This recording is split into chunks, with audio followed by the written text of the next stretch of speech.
Good evening, y'all. Welcome to the Spiritual Speakeasy, where the bar is always open and the spirits are always served. I have not been on recently, had a lot going on. Life has been going on, and hanging with the family and doing some investigations and doing some work. And tonight we are back at our newly scheduled time, which is 9 p.m. on a Saturday evening. Tonight, I wanted to talk to you all about something that's kind of near and dear to my heart. Excuse me. And I wanted to name this episode The Devil Has a Screenwriter.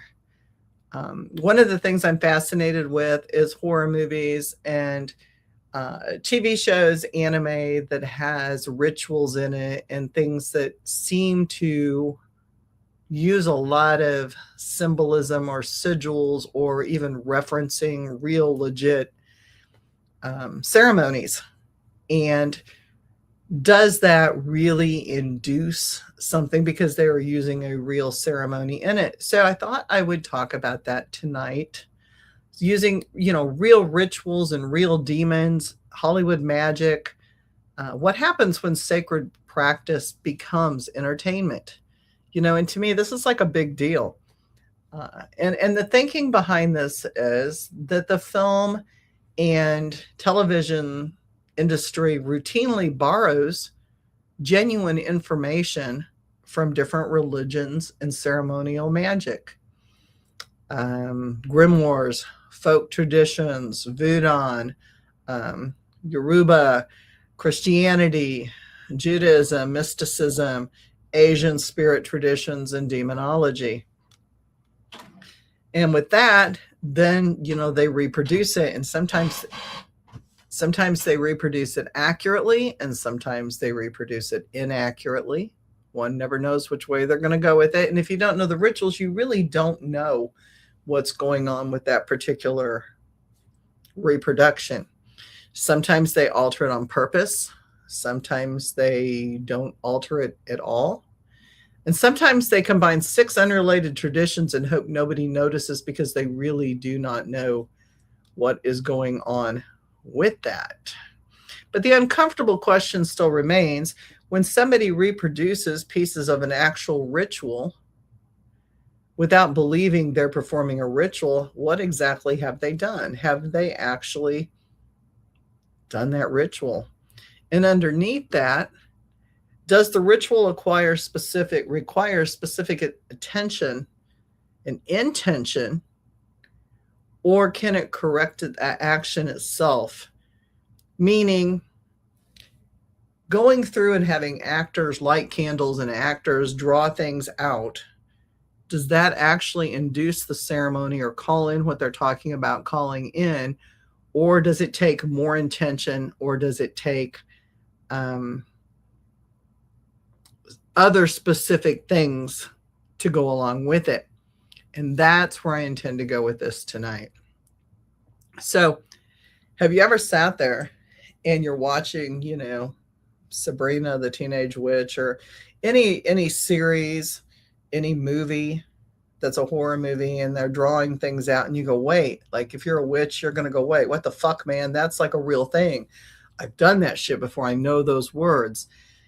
And so I want to start with that. You're sitting there and you're watching this show, not calling anybody out because I love all the shows.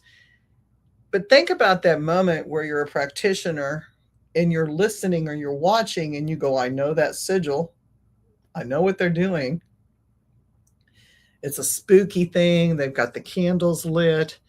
And you're going, I know what that is. Wait a minute. And you go through that file in your brain and you realize, okay, that's an entity they're calling in. There's that sigil right there. And they may actually use that entity's name, as they did in Sabrina. Hail Satan. They made that comment and they had his sigil there. Maybe it's even set up for the structure of an offering. Like, you watch actors, it's not real blood, but you watch them go through the blood ceremonies, the food, the candles are lit, they're the appropriate colors. They've drawn the circle chalk line, whatever. They may use thresholds. Maybe it's a spirit house. Maybe it's a form of divination where they're sitting around and they're reading tarot, or they're doing, how about this, a seance on the show, right? And they're knocking and they're making the calls, and everything is done as in ritual calling. Everything is perfect ritual way. Maybe it's even a ritual possession, as in the Pope's Exorcist. When they did the seance and they put right off the bat in the beginning, they put the demon into a goat and then shot the goat. And then he denied that it was an exorcist. He went on to say that sometimes you just have to be dramatic to appease people. Maybe it's a Catholic prayer they use. Maybe it's an un-Catholic prayer that they use. Like in Satanism, maybe it's the backwards prayer, or it's, geared towards the other chief god. Maybe it's ceremonial magic. Maybe it's just the language. Maybe it's done in Latin and you didn't even catch it. That could be. Maybe it's something borrowed from Voodoo or other African or diasporic religions. And suddenly the question isn't, why did Hollywood invent this? It's, where the fuck did Hollywood get it? That's what I want to get into tonight. 3 categories I'm going to use all night. Authentic source, which is something that genuinely exists in a religious, magical, folklore, or historical source. Hollywood adaptation, something that was real, that was taken and substantially changed for storytelling. The Conjuring House, The Exorcist. Those are the 2 that come to mind right now. And then Hollywood bullshit. Somebody in a wardrobe, I can't speak tonight. Somebody in a wardrobe found a goat skull and apparently decided that Satan had entered the building. That kind of Hollywood shit. So, with that being said, what actually makes something a ritual? Before asking whether Hollywood performs rituals, define the damn word ritual, because everybody has a different definition or different use for the word ritual. We constantly perform rituals. Everybody performs rituals. Whether you're religious, whether you're spiritual, whether you're not, you do rituals every day. People get married, that's a ritual. Funerals are rituals. Communion, baptism, prayer, initiation, a military ceremony, graduation, Masonic lodges, ancestor offerings, divination, consecration, spirit work. Also, hand washing after you go to the bathroom, hand washing before you prep a meal. Those are all rituals. People don't think about that. Following a recipe is following a ritual. Takes it completely out of spiritual context. So when you think about that, at its simplest, a ritual is a structured or symbolic action performed within a meaningful framework.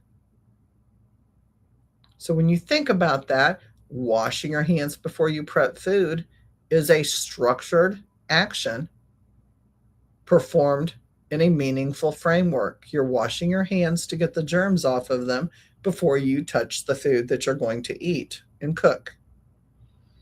So that removes it completely from religion for people who don't buy into this whole framework. Spirit traditions have different requirements, though. Most of us will say, intention might be required. You have to be of the right mindset. You have to be ready to believe in something and call that in or expel that. Suppose somebody has absolutely no belief system whatsoever. They can obtain the correct materials. They can draw the chalk outlines and the sigils. They can stand in the X that's been prescribed for them to stand on during the filming or whatever of this thing. They can perform every physical action accurately, speak every word perfectly, at the correct time, moving the correct direction, but they're filming a movie. Would you say then that they performed a ritual? Different traditions will give you different answers to that, and that's where it gets really interesting and delicious. The actor problem. An actor portrays a Catholic priest and recites an actual prayer. Did he really pray?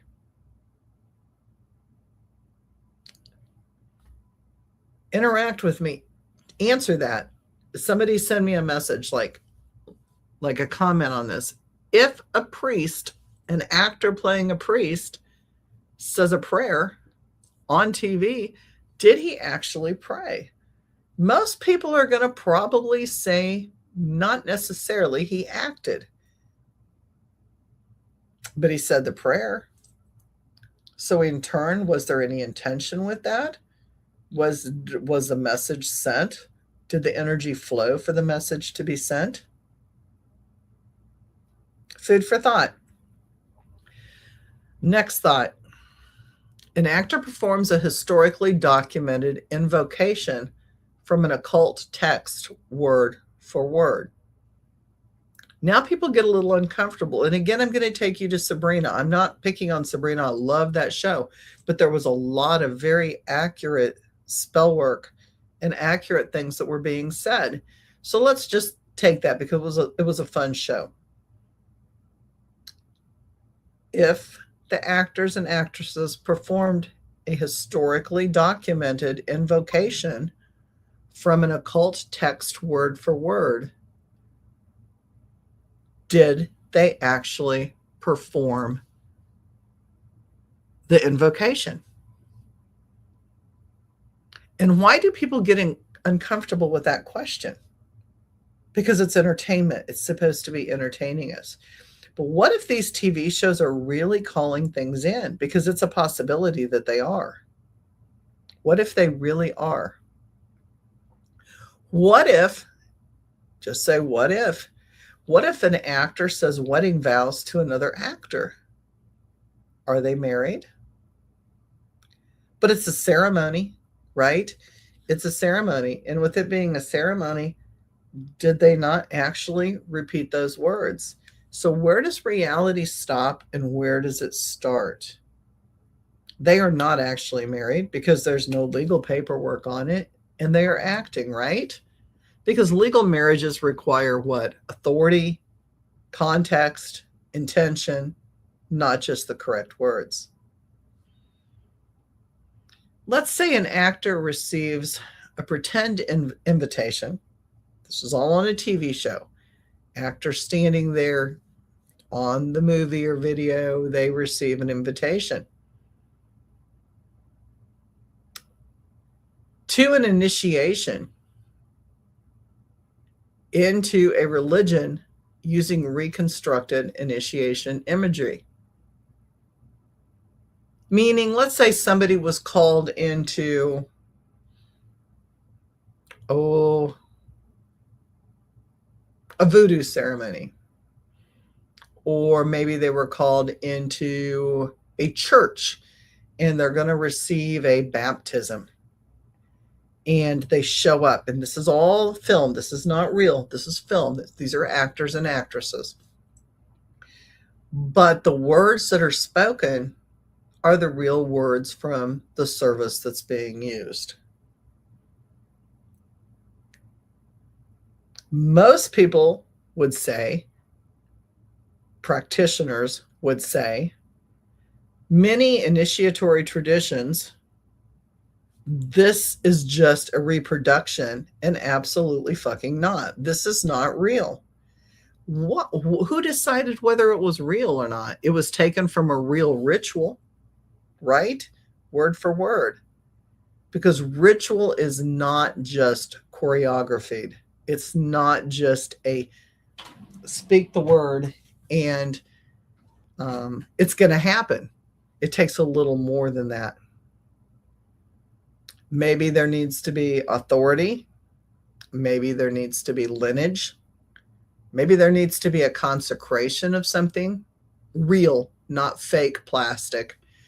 There needs to be intention, relationship, preparation, specific participants, specific sacred materials.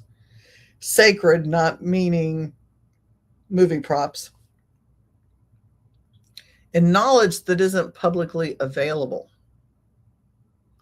Therefore, reproducing ritual imagery isn't necessarily equivalent to performing the ritual it represents.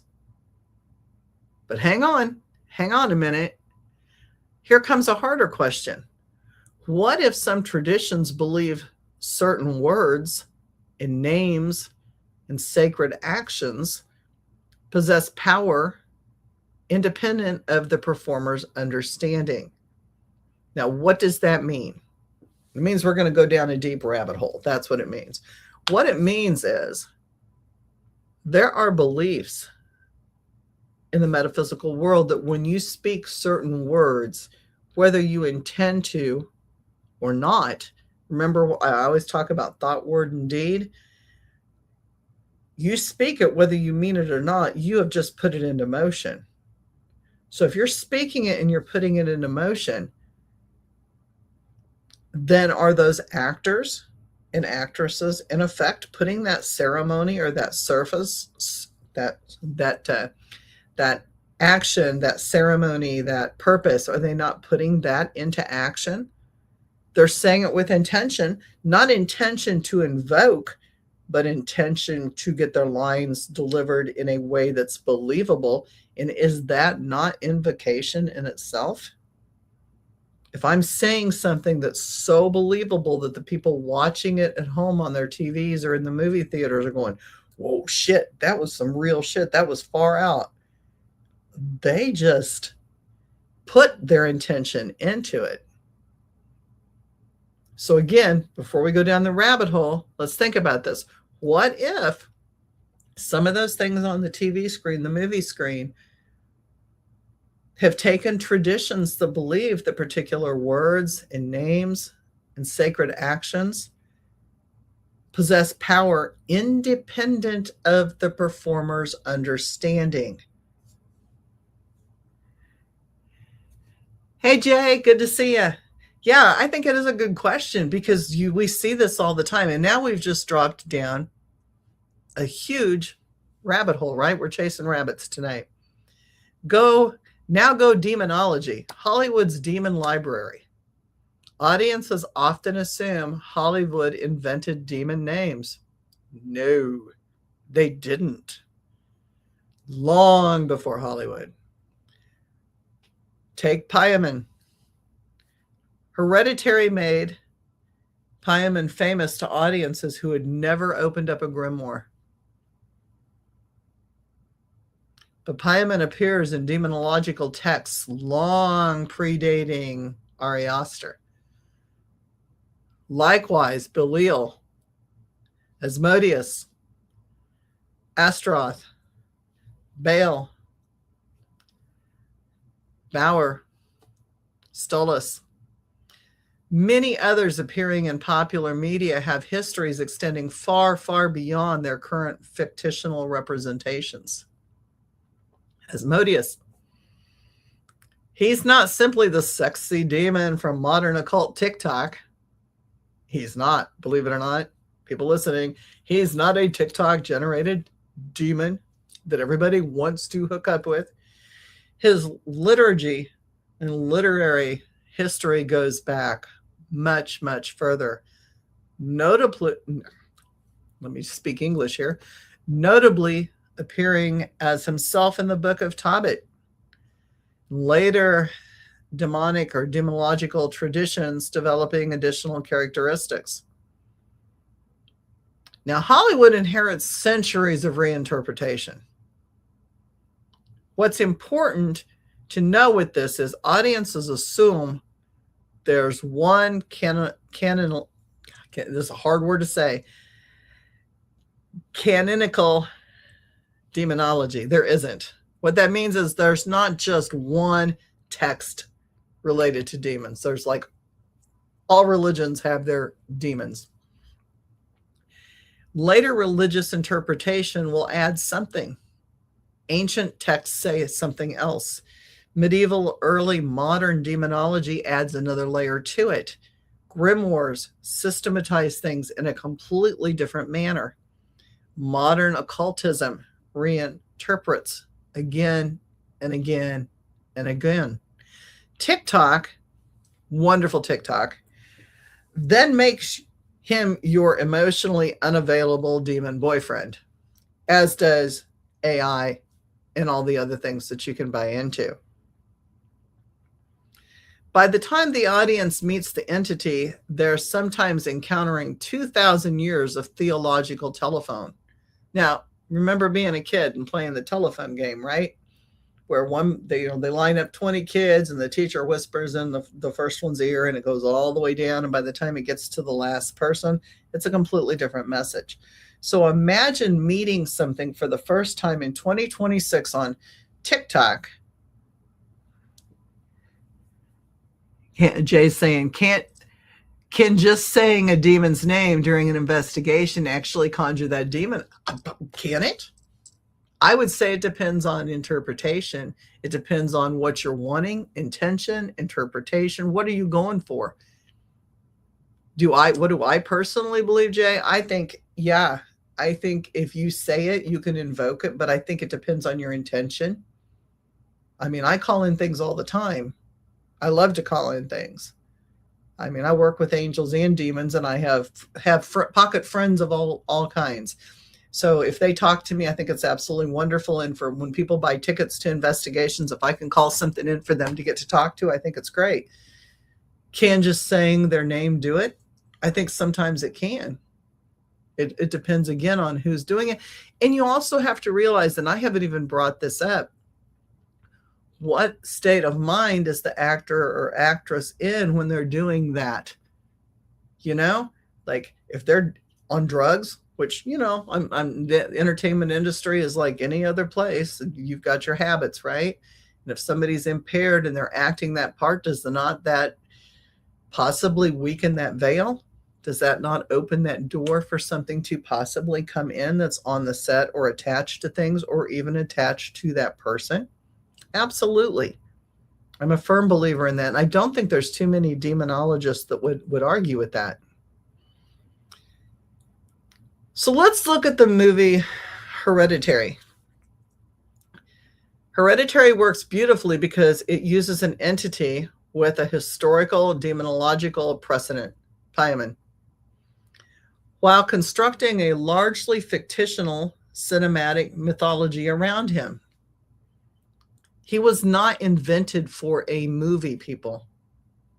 But Hereditary is not an instructional document on Paimon.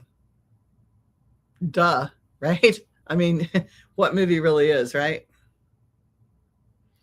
Sounds obvious, but on online occult discussions,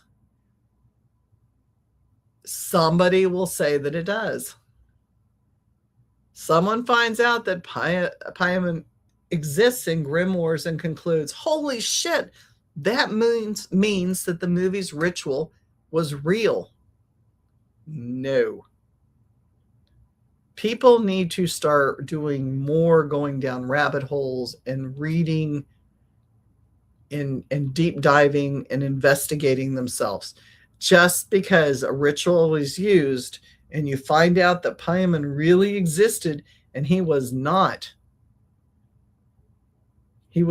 made up for the movie, the ritual they used does not mean you should go back and copy that ritual and you're going to get the same results. Absolutely not.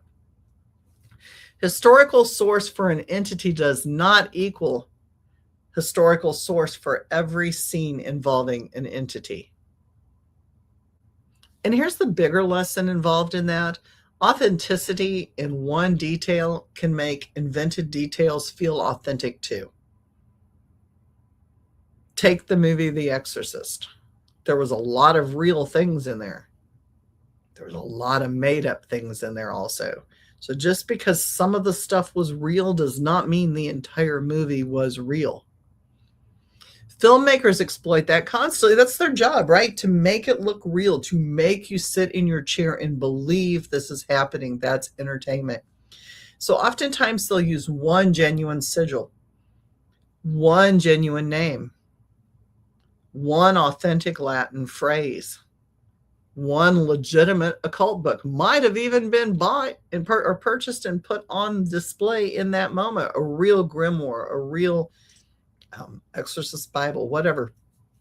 That's a cinematic sleight of hand. That's how they get you. That's that aha moment where you go, damn, that was real. That was cool.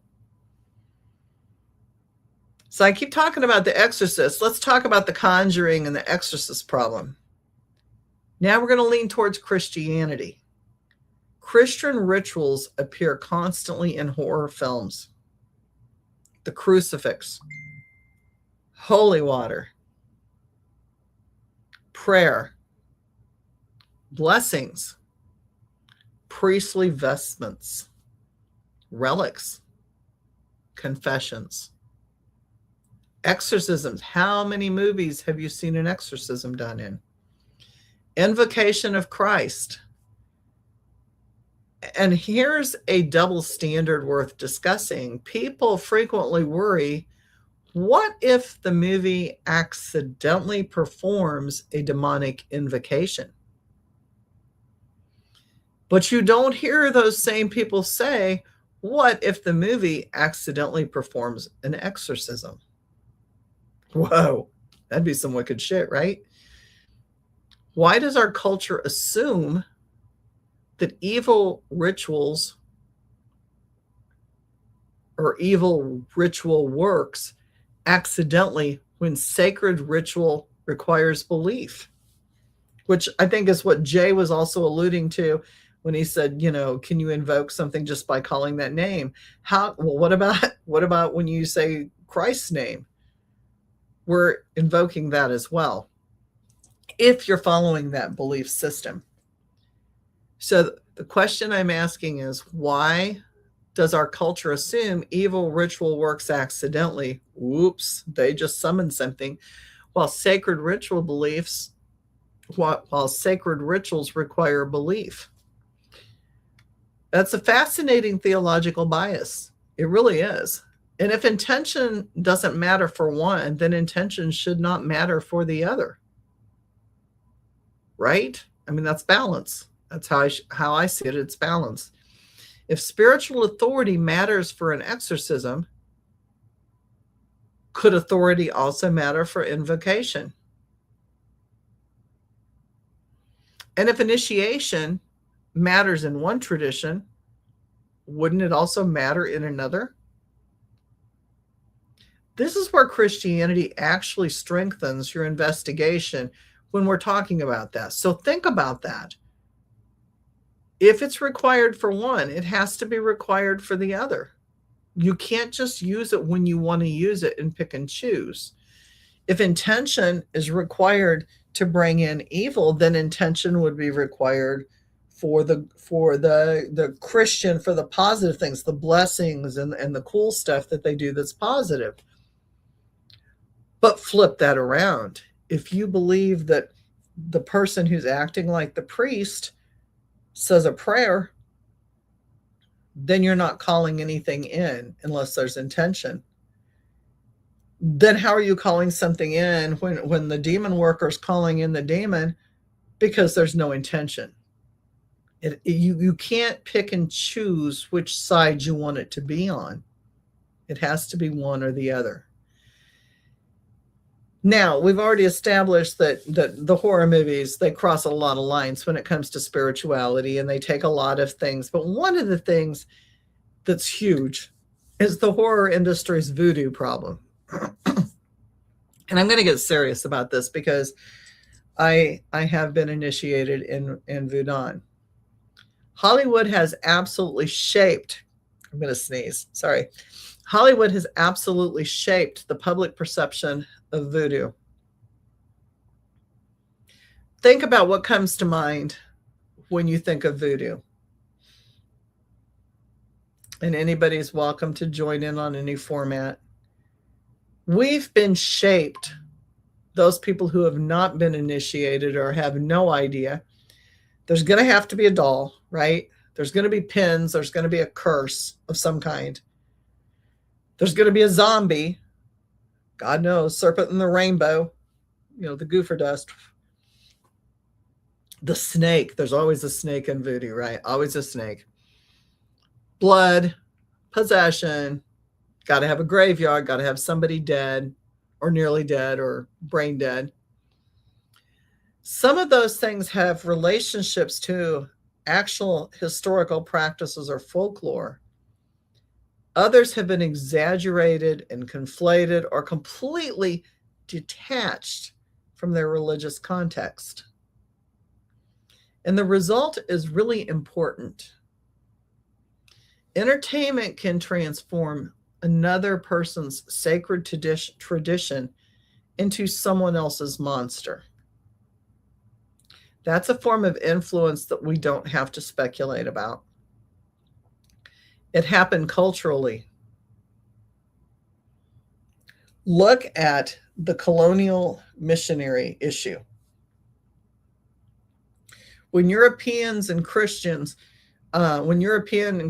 interpreters encountered African religions, they often interpreted unfamiliar spiritual beings through Christian categories. Meaning, if you're not Christian, you're pagan. If it's not a spirit that's a Christian spirit, as in an angel, it's a demon. Or if it's a ghost, it's a demon. A spirit possession is always demonic. Divination is a form of sorcery. An offering is a sacrifice to demons only. And then Hollywood inherited those same categories. Eshu, for one. Eshu is a perfect discussion. It's frequently mistranslated into representing the devil or Satan. But what people don't realize is it's imposing a Christian category onto Yoruba's cosmology. And that distorts everything. Because now imagine millions of people seeing an African spiritual symbol in horror and being taught emotionally, this is evil. The movie didn't summon a demon. It did something demonstrably powerful. It rewrote a culture inside the viewer's imagination. And to me, that's horrible. It was taken out of context. It was made bad. It was made scary. It turned people off from learning about something, or people who are ignorant use that thinking that they can copy something that's negative and use it in a racist or an anti-Semitic way. And that's not all the case because it wasn't even real information.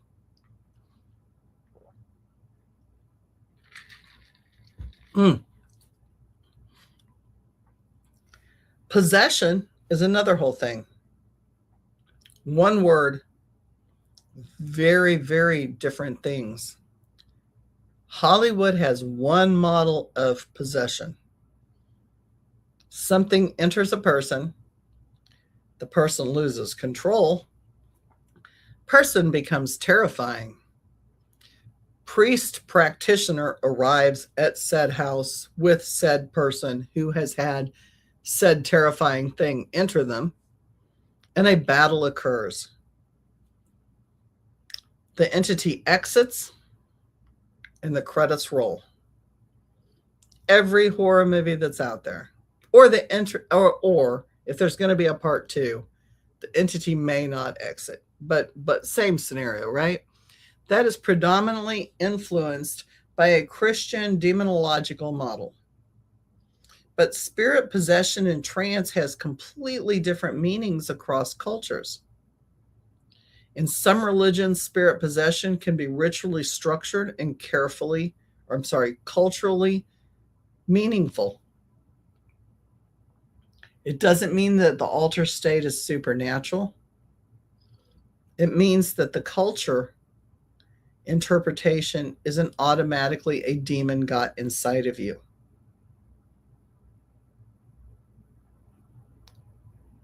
You go to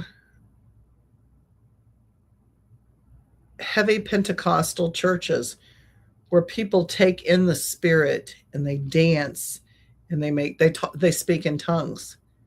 That's not a demon getting inside of them. In Voodoo, oftentimes the spirits come down and they mount. We call it a mounting, where a person has the spirit come inside of them and the spirit makes messages known to other people around. That in itself is not the demonic possession that we're seeing in movies.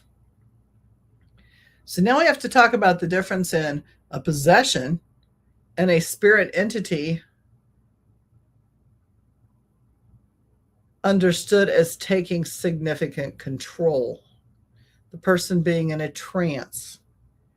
The person in an altered state of consciousness. A medium, a psychic medium who sits down and they channel and they speak for a spirit or give a message for, or they interpret through. Not possession, but channeling, having spirits alter a state of consciousness or the person altering their own state of consciousness in order to speak for that spirit. A modern umbrella term often used for receiving information attributed to another intelligence or source, channeling. Not possession, but channeling. Invocation, calling something inward towards oneself in a magical system. Invocation. Evocation, traditionally often distinguished as calling a spirit forth rather than into oneself. So you're calling it to step forward, but you're not calling it inside yourself. So evocation or evocation, depending on what part of the country you're in, is different than invocation, because invoking actually is calling something into you. So when somebody speaks and they say, oh, they invoked that spirit, they're probably meaning evoked that spirit. Because like on the paranormal shows, they use the word, you're invoking the name of, or you're invoking this. No, you're really evoking that. You're calling it, you want it to step forward. You want it to talk to you. You're not asking it to come into you. Well, and maybe they are. Sometimes they do those things. Come into me, come touch me, come step in, you can use me. That would be invocation. Evocation is just calling it forward. Dissociation is a psychological phenomena involving disruptions in your consciousness, identity, memory, and perception. These are all not synonyms. They're not synonyms. And yet, horror fucking loves to collapse them into one big thing in the movie scene. That's what Hollywood does. What happens when someone learns their entire vocabulary for spiritual experiences from horror movies? Holy shite. We have a big cesspool. Hi, Christy. Invocation, you are welcome. Yes, exactly. You're welcoming that entity to enter you. Invocation. We're invoking it. Correct. Absolutely. You are a conduit. Yes, which all humans are, but some humans don't realize that yet. And some humans don't realize that they're doing that unintentionally, and they do it. Absolutely. So what happens when people, get on TikTok? I love TikTok. I am a TikToker. I have a TikTok account. But what happens when somebody learns their entire spiritual vocabulary and their whole spiritual existence based on horror movies? It's bad. I'm just saying it's bad. They may interpret every altered state through a possession. Hey. And why? Blood. Blood is another thing. I'm moving fast through these topics to get this in tonight.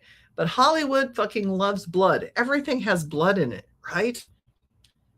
Blood carries a huge, and I'm going to do an episode on blood. I'm going to do a whole podcast on blood. Blood carries such an enormous symbolic weight in almost every culture. Words are powerful. They're affirmations and intentions. And that, Christy, that's perfect. That's one of the reasons I'm doing this tonight was, in Hollywood, are the words that are being used on set and on script, like when they do ceremonies and they do these things, are they really invoking spirit? Are they really, because the rituals that they take may be actually real rituals. Hitchcock said horror movies are based on real life. I think, yeah, and a lot of the ceremonies are taken from real ceremonies. So that's the whole purpose of this tonight, is where is it real and where is it not? And does there have to be intention? Because some people believe that that words have power and meaning even if you don't mean them. And there's a lot of cultures and a lot of traditions and a lot of spiritualities that believe that words have power, even if you didn't mean it. If you speak it, you done sent that energy out there and it's like gonna manifest. Blood carries enormous symbolic weight across cultures. Life, death, kinship, sacrifice, covenant, purity, impurity, violence, birth, mortality. Christianity, use words tonight. Christianity itself centers around blood imagery, the blood of Christ. So the blood isn't inherently dark, right? It's the blood of Christ. Context determines the meaning of whether blood is good or bad, positive or negative. But horror has conditioned audiences to think differently. Person cuts their palm in ceremony. They drip the blood into the symbol. Oh, fuck, something's coming, right? It's coming. We know it's going to be there. They just brought something in. And yet, the body and blood of Christ. Why? Because blood communicates cost. Blood communicates cost. Something irreversible happened. The character did not immediately and merely say words. They gave something. Christy says, I'm O positive. I love that. They gave something of themselves. And that is absolutely fantastic storytelling. Yet, don't we do that? Yep, left palm. Don't we do that in rituals? Now, some of you guys aren't witches. Some of you guys don't know what's done in rituals. But when we drip something into something, that's what we're doing, right? We're binding ourselves to that spell work or to that sigil. And what people don't always understand, and this is my spiritual belief, maybe not other people's, but once you commit with that blood, you have just linked every fucking generation from yours on. It's a DNA thing, man. You have just signed the paperwork for everybody after you and your family to do that.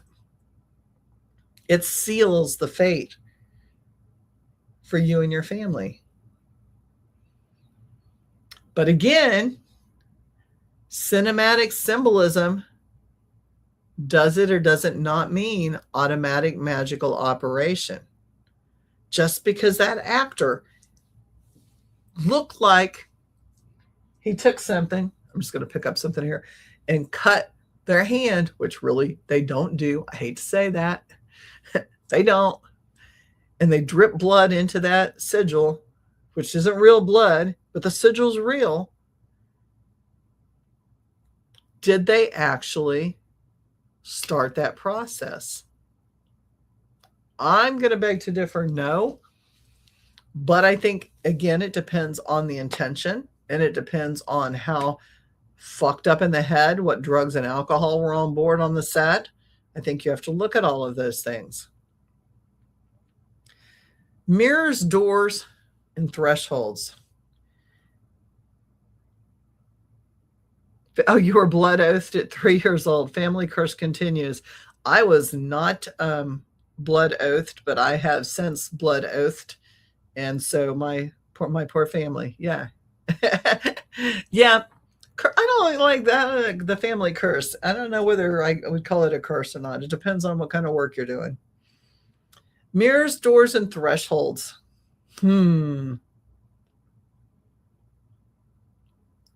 Why do supernatural stories constantly use... They prick their finger, not their palm.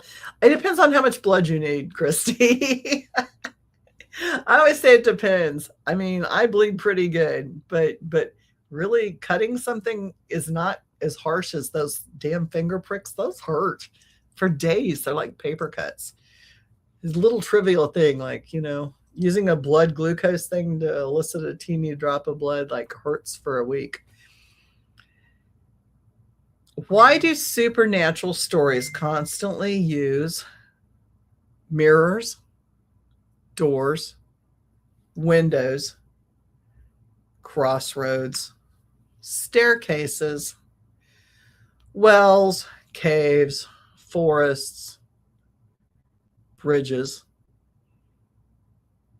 Because they're liminal spaces. They represent not here and not there. They represent inside and outside, living and dead, known and unknown, self and other. Mirrors are particularly powerful. The eyes are mirrors too. They are. That's a very good point. Thank you. Yeah, the eyes are definitely mirrors. Mirrors are particularly powerful because they're simultaneously the object and the reflection and apparent space. You're looking into a flat surface and you perceive another room. No wonder cultures develop supernatural folklore around them. But here's the critical distinction. The psychological symbolism of a mirror in a mirror is demonstrable. Whether a mirror is literally a supernatural portal is a whole separate claim.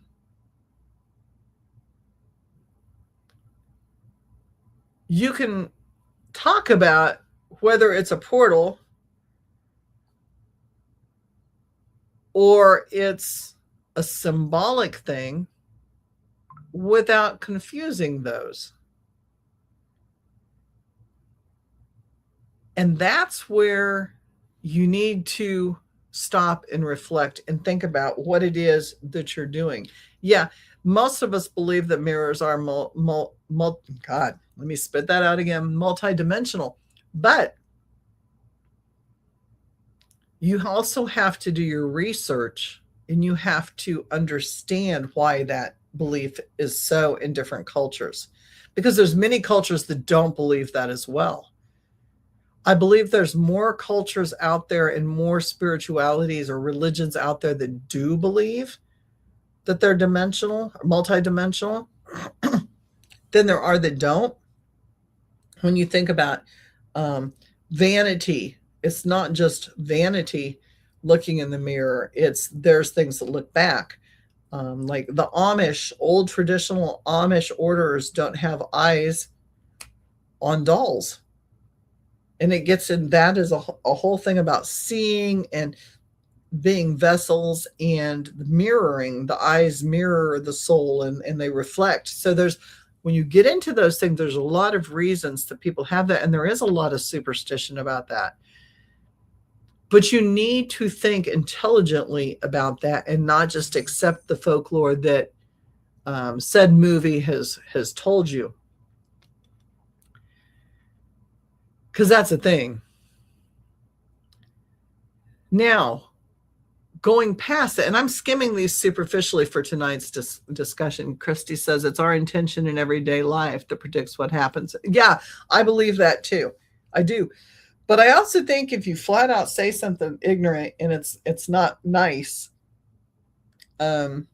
sometimes you're putting that out there into the universe, whether you meant to or not. And I think when you do that, we cause harm and damage vibrationally. Going hard into occult thinking, when we talk about sigils and symbols, or even phone numbers, right? In ceremonial magic and related occult traditions, sigils and seals can identify or represent spirits and intentions. We know that. Hollywood loves them because they're visually beautiful and they're visually perfect. Right? They're symmetrical. They show up really nice on the camera. And because Christianity has such a, what's the word I want to, bias against those things. You know, if you're drawing anything besides the cross, you're probably doing something wrong, demonic, left-handed, otherworldly.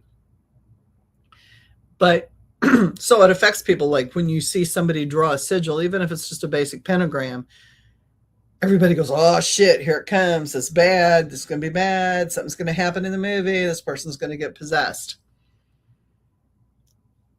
Does looking at a sigil constitute contact? If yes, the occult history books would be extraordinarily hazardous objects. How many times do you go into a bookstore or a junk shop or wherever, and there's things that have sigils on the front of them? We'd all be fucking possessed if that was the case. Clearly, practitioners generally distinguish between seeing, studying, displaying, using, consecrating, now we're upping it here, and ritually activating and working with a symbol. That's useful, right? Because it destroys the simplistic. There's a demon sigil in that show, therefore they summoned it.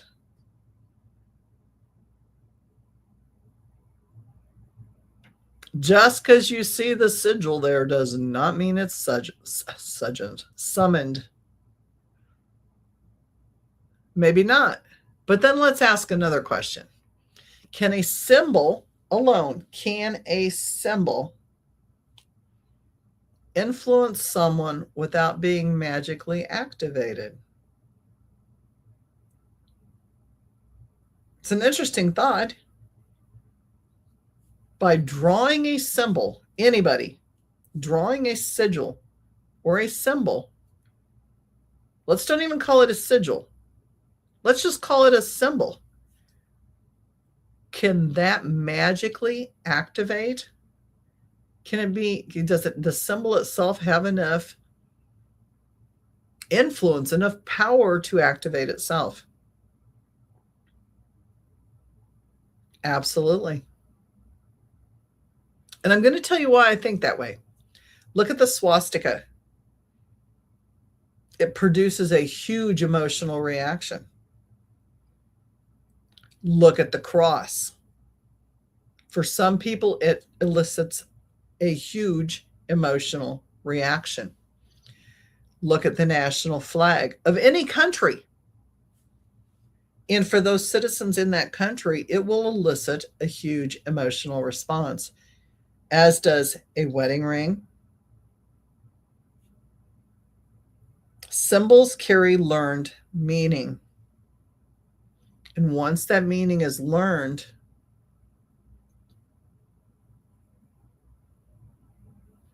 it's there, right? That's the real power without requiring the supernatural mechanics. So let me go back and ask, if a sigil or a symbol is used in a movie, does it not have power on its own?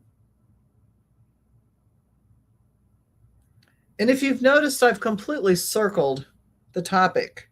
I'm not saying yes or no. I'm saying think about this in the whole perspective of everything. Does it actually have that much power? So I want to stop there, and I want to go back, and I want to think. I want to go backwards now.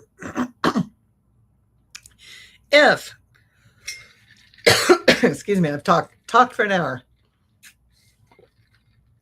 If a symbol elicits that kind of emotional response and has that kind of power, then go back. Thank you, Christy. Then go back to that original thing, the original question when I talked about Hollywood and I talked about the power that Hollywood has, and the devil has a screenwriter. And when you're borrowing in film context, in TV context, genuine materials from various religions and ceremonial magic and grimoires and folk traditions, Voodoo or Yoruba, Christianity, mysticism, Asian spirit traditions, and demonology, and it's reproduced accurately.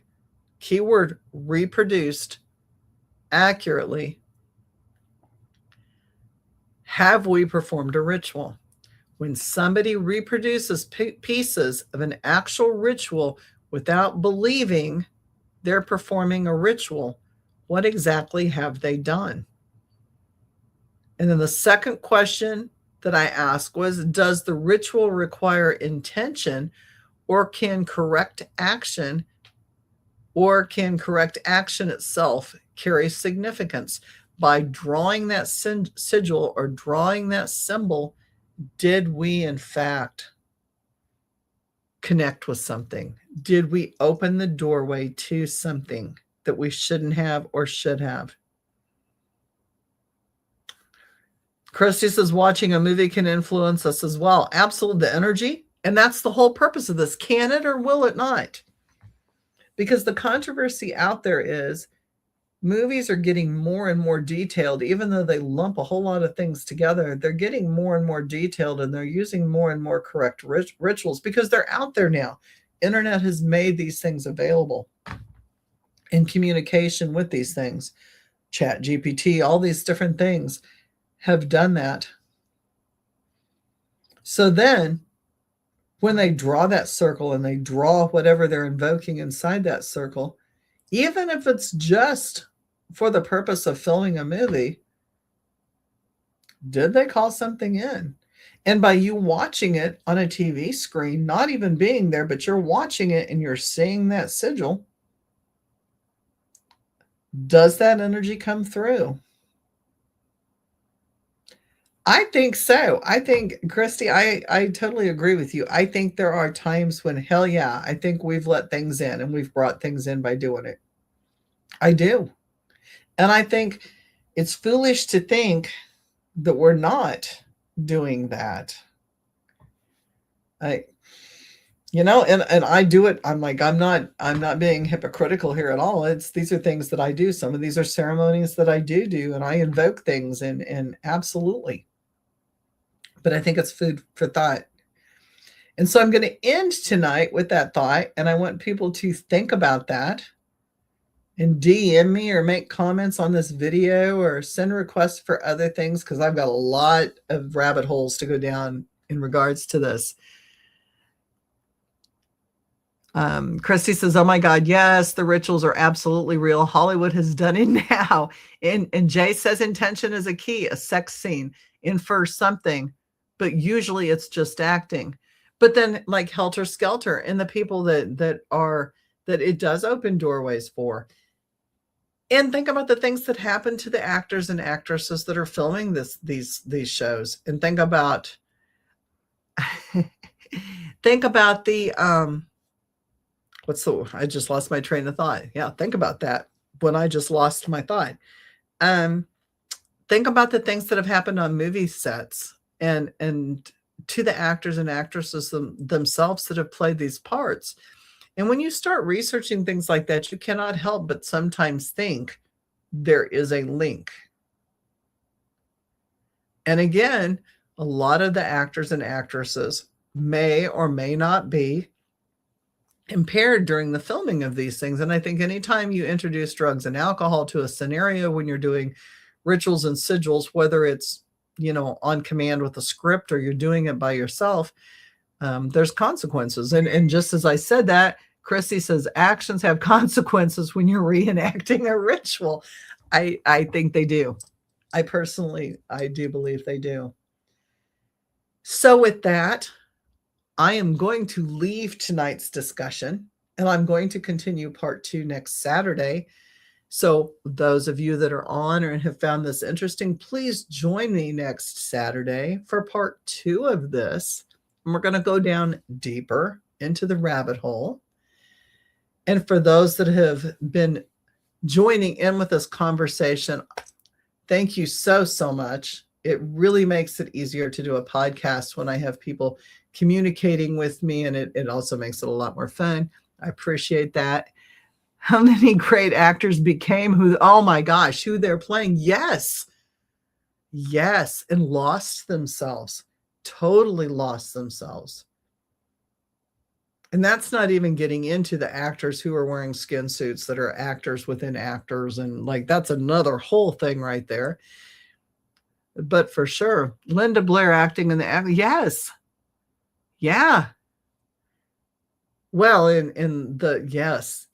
lot of the people who play possessed people and where things have been called in have had real life and death experiences with some really nasty things. Really nasty. And then just look at the music industry as well. I mean, that's like going down another whole track, which I intend to also go down in one of these pods. So I bid you all good night. Sweet dreams. Yes. Heck, I'm getting movies, people, Hannibal and Ed Gein. Yeah, Gein. Exactly. Thank you all for joining me tonight. See you next week at 9 p.m. on Saturday night for another amazing discussion going down this rabbit hole of does rituals in Hollywood, do they actually require intention, or can the correct action itself carry significance? Join me again next Saturday night at 9 p.m. on the Spiritual Speakeasy, where the bar is always open and all spirits are always served. I thank you all because I would not be here if it wasn't for you. Thank you for joining me. It's been a wonderful night. See you guys again. Good night. Good night, lovely. See y'all.